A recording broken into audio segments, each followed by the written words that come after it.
कहानी की शुरुआत होती है हमारे मेन कैरेक्टर डेविड को दिखाते हुए, जो टीवी पर इंटरव्यू दे रहा था। डेविड असल में एक नामी प्रोफेसर है और वो एक टीवी शो को हैंडल भी करता है। इंटरव्यू में डेविड अपनी बुक पर बात करता है जिसमें उसने रिलेशनशिप एवेल्युएशन पर डीप नॉलेज शेयर की थी। डेविड बताता है कि 1900 में एक ट्राइब हुआ करती थी जिसे रिलेशनशिप के लिए काफी स्ट्रगल करना पड़ता था। साथ ही 1950 से 1970 के अराउंड फील्ड फार्म होने पर ही शादियां होती थी। फिर टाइम बदला और किसी के साथ भी इंटीमेट होने के लिए शादी की जरूरत ही नहीं थी। 1950 से 1960 के अराउंड ही डेविड की भी शादी हो गई थी, लेकिन वो इसे अपनी लाइफ की भूल मानता है, इसलिए अपनी पत्नी को डिवोर्स भी दे चुका है। यानी डेविड काफी रंगीन मिजाज का आदमी है जिसे कभी भी एक लड़की के साथ ठहरना पसंद नहीं है। इसके बाद डेविड अपनी कहानी सुनाता है और हम देखते हैं कॉन्सुएला को। कॉन्सुएला एक बहुत ही प्रिटी, स्टाइलिश और खूबसूरत सी लड़की थी और खूबसूरत लड़कियों से डेविड कभी भी दूर नहीं रह सकता था। लेकिन कॉलेज के रूल्स थे कि टीचर और स्टूडेंट के बीच एक गैप रहे और कोई भी सीन क्रिएट ना हो। इसके सोल्यूशन के लिए डेविड ने एक रास्ता निकाला और क्लास ग्रेजुएट होते ही अपने घर पर पार्टी देने लगा। यहाँ जिस भी लड़की से उसे बात करनी होती वो उसे अप्रोच करता। कॉन्सुएला के केस में भी यही हुआ। उसके ग्रेजुएट होते ही डेविड के घर पर पार्टी हुई जहां दोनों की बातचीत शुरू हुई। कॉन्सुएला डेविड के घर में पियानो और काफका के लेटर की पेंटिंग देखकर शॉक रह जाती है। डेविड डरता हुआ उससे कहता है कि तुम मुझे सबके सामने पियानो बजाने के लिए मत कहना। इसके बाद इन दोनों की बातें शुरू होती हैं और हमें पता चलता है कि कॉन्सुएला पहले लॉ फर्म में काम करती थी, लेकिन अब वो अपने फादर के कहने पर एजुकेशन के लिए यहाँ पे आई है। बातों ही बातों में डेविड कॉन्सुएला को अपने साथ एक प्लेन में चलने के लिए पूछता है और कॉन्सुएला भी मान जाती है। डेविड को कॉन्सुएला बहुत पसंद आई थी। वो इसके बारे में अपने दोस्त जॉर्ज से बात करता है, लेकिन जॉर्ज उसे ये कहते हुए डीमोटिवेट करता है कि तुम्हारे और उसके बीच कुछ नहीं होगा क्योंकि तुम्हारी और उसकी एज में बहुत डिफरेंस है।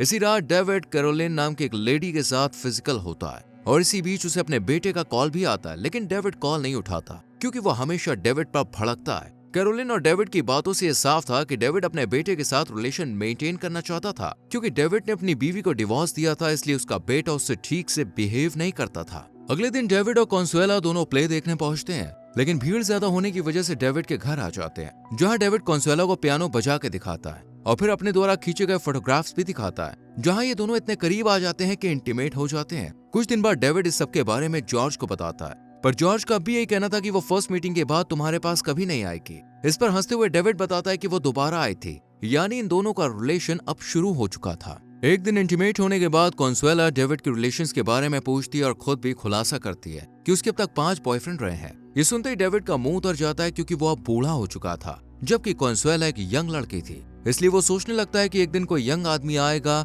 और उसे मुझसे छीन के ले जाएगा। वो इतना सिक्योर हो जाता है कि जॉर्ज से इस बारे में बात करता है और जॉर्ज भी उसे सब खत्म करने की सलाह देता है, जिस वजह से डेविड कॉन्सुएला को लेकर एक बीच पर पहुंचता है। लेकिन इससे पहले कि वो ब्रेकअप की बात करता, कॉन्सुएला कहती है कि उसे घूमना बहुत पसंद है और वो अलग अलग जगहों को एक्सप्लोर करना चाहती है। इस पर डेविड कहता है कि वो दोनों एक साथ घूमेंगे और बहुत सी जगहों पर घूमेंगे। इसी बीच एक दिन कॉन्सुएला डेविड से कहती है कि कल मैं मिल नहीं पाऊंगी क्योंकि मेरा भाई आ रहा है। डेविड को शक होता है और वो अजीब सा रिएक्शन देकर पूछ डालता है, क्या वो तुम्हारा भाई ही है? ये कॉन्सुएला को कुछ अजीब लगा था, इसलिए वो डेविड को अजीब तरह से देखती है, जिस पर डेविड बात को संभालते हुए कहता है कि मैं तो मजाक कर रहा था। लेकिन सच तो ये था कि डेविड अब कॉन्सुएला को लेकर इतना सीरियस हो चुका था कि वो अगले पूरे दिन में उसी के बारे में सोचता रहता है और इमेजिन करता है कि शायद वो किसी और के साथ फिजिकल हो रही होगी। डेविड से रहा नहीं जाता, इसलिए शाम को वो वहीं पहुंच जाता है जहां कॉन्सुएला थी। डेविड को अचानक देखकर कॉन्सुएला भी भड़क जाती है और पहली बार दोनों के बीच में झगड़ा होता है। अगले दिन दोनों एक रेस्टोरेंट में मिलते हैं और डेविड यहाँ पर अपना डर जाहिर करते हुए कहता है कि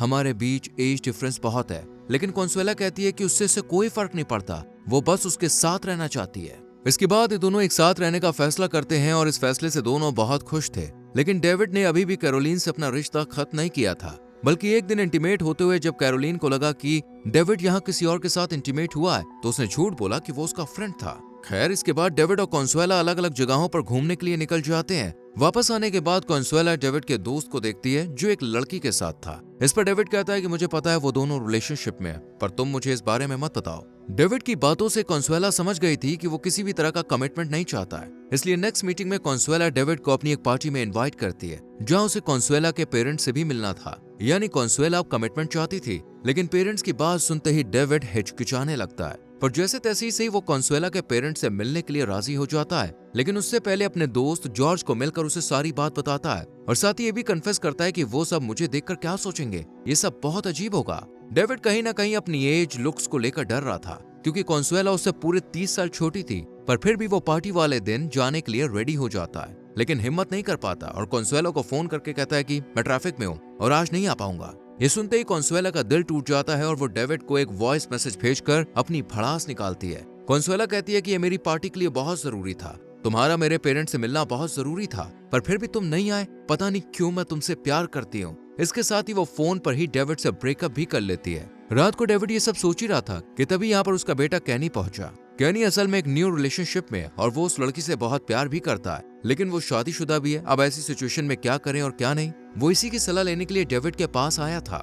डेविड उससे कहता है कि सबके बारे में अपनी पत्नी को मत बताना, लेकिन कैनी तो ये काम पहले ही कर चुका था, वो अब अपनी नई गर्लफ्रेंड्स के पेरेंट्स से भी मिलने वाला था। ये सुनकर डेविड कहता है कि तुम्हारा केस बहुत अलग है, मैंने तो इसलिए डिवोर्स दिया क्योंकि मुझे पता था कि मैं एक शादी में नहीं टिक सकता हूँ। कैनी कहता है कि ये बहुत ही घटिया रीजन है, जिस पर डेविड कहता है कि हमारे रिश्ते सुधर सकते हैं, मैं चाहता हूँ कि बस तुम भी थोड़ी कोशिश करो। इसके बाद कैनी यहाँ से चला जाता है। अब डेविड बिल्कुल अकेला और उदास था, उसे कॉन्सुएला की याद सता रही थी। कहीं ना कहीं जॉर्ज भी ये सब जानता था, इसलिए वो अपने दोस्त के पास आता है और उसे अपने हाथ से खाना भी खिलाता है। जॉर्ज बताता है कि अब उसके और उसकी पत्नी के रिलेशन बहुत ही अच्छे हैं। वो डेविड को भी मूव ऑन करने की सलाह देता है और उसे अपने अवार्ड फंक्शन में, जहाँ जॉर्ज को अवार्ड मिलने वाला था, वहाँ इंट्रोडक्शन करने के लिए भी कहता है। डेविड भी मान जाता है और आखिरकार वो दिन भी आ जाता है। डेविड अपने फ्रेंड के लिए इंट्रोडक्शन करता है, लेकिन कुर्सी से उठने से पहले ही जॉर्ज हार्ट अटैक की वजह से जमीन पर गिर जाता है। कुछ दिन हॉस्पिटल में रहने के बाद जॉर्ज की याददाश्त पूरी तरह से जा चुकी थी, जिस वजह से उसकी वाइफ बहुत ज्यादा परेशान थी। डेविड उसे हौसला देते हुए कहता है कि जॉर्ज तुमसे बहुत प्यार करता था।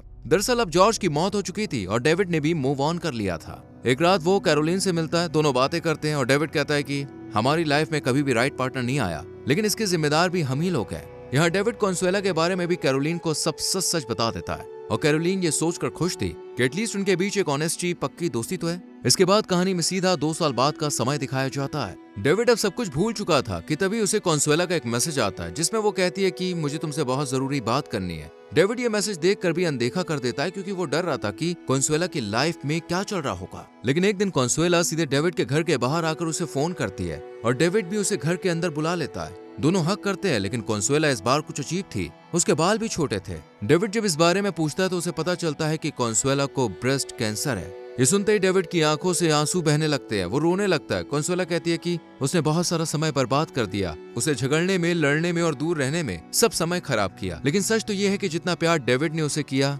उतना कभी भी किसी ने नहीं किया। डेविड भी कॉन्सुएला को दिन हो या रात कभी भी मदद करने पर कॉल करने के लिए कहता है। कॉन्सुएला मान जाती है और कहती है कि इससे पहले मैं और ज्यादा गंदी दिखूं, तुम मेरी कुछ अच्छी सी पिक्चर्स निकाल दो। डेविड भी ऐसे ही करता है और इसके बाद दोनों एक साथ अच्छा टाइम स्पेंड करते हैं। लेकिन अब कॉन्सुएला को ट्रीटमेंट की जरूरत थी। डेविड हर टाइम उसके साथ हॉस्पिटल में रहना चाहता था, लेकिन कॉन्सुएला उसे ये कहते हुए मना कर देती है कि तुम मुझसे ज्यादा डरे हुए हो। पर फिर भी डेविड अपने बेटे से एक अच्छे डॉक्टर का नंबर लेकर कॉन्सुएला को देता है और फाइनली उसके ऑपरेशन का दिन आ जाता है। इधर कॉन्सुएला का ऑपरेशन चल ही रहा था कि वहीं दूसरी तरफ डेविड अपने बेटे से इसके बारे में बात करता है। कैनी बताता है कि उसने अपना अफेयर अब छोड़ दिया और वो अपनी पत्नी के साथ अब खुश है। ऑपरेशन के बाद कॉन्सुएला डेविड को अपने रूम में बुलाती है। डेविड वहां पहुंचता है और कॉन्सुएला कहती है कि ऑपरेशन के बाद मेरे ब्रेस्ट काट दिए गए, क्या मैं तुम्हें अभी ब्यूटीफुल लगती हूँ? डेविड कहता है उसे कॉन्सुएला के शरीर से कोई फर्क नहीं पड़ता, वो तो बस उससे प्यार करता है और हमेशा करता रहेगा। इसके बाद दोनों एक साथ अपनी लाइफ को जीने के लिए निकल जाते हैं। आगे क्या होगा, कैसे होगा, ये नहीं जानते थे, लेकिन अब इन्हें एक साथ रहना है, इस बात पर दोनों श्योर थे।